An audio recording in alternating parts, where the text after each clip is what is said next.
Ayan. Saka lang natin sasalpak.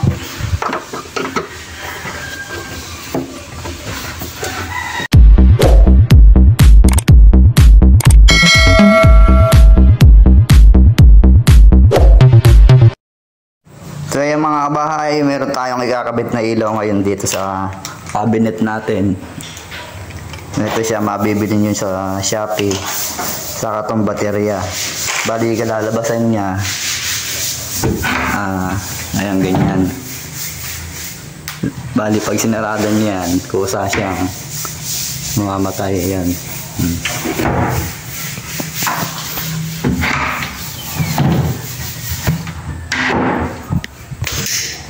Itong ilaw na to sa Shopee mabibili, ilalagay ko na lang sa comment section yung link niya.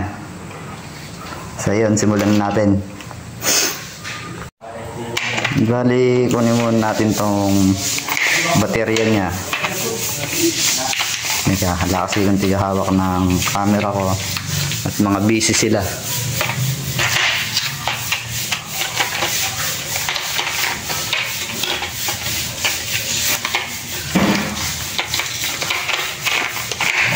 Lumabas ka na. Ayun.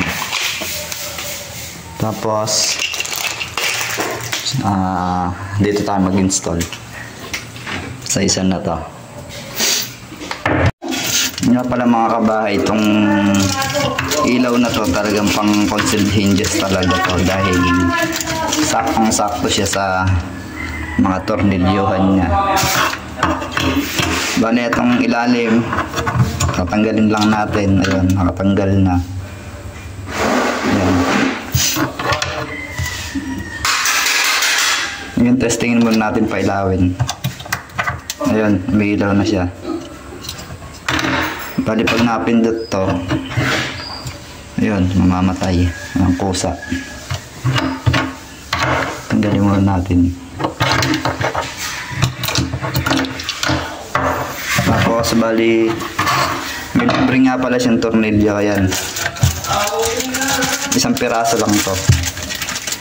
Itong isang piraso na to para dito sa likuran lang. Mas mahaba kasi to. Tanggalin natin.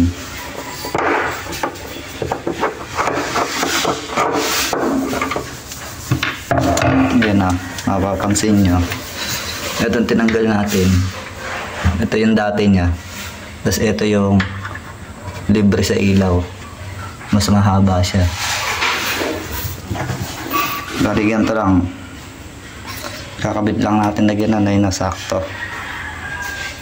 Tapos kakabit natin itong mas mahabang tornilyo na libre sa ilaw.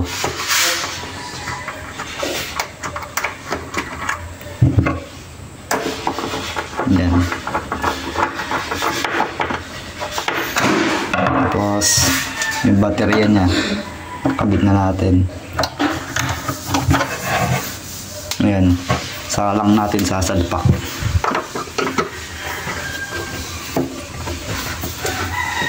Ayun, tapos na.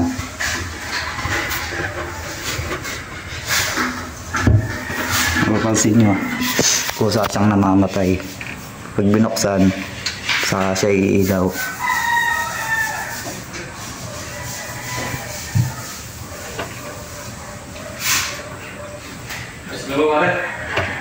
Gandang, mga kabahay.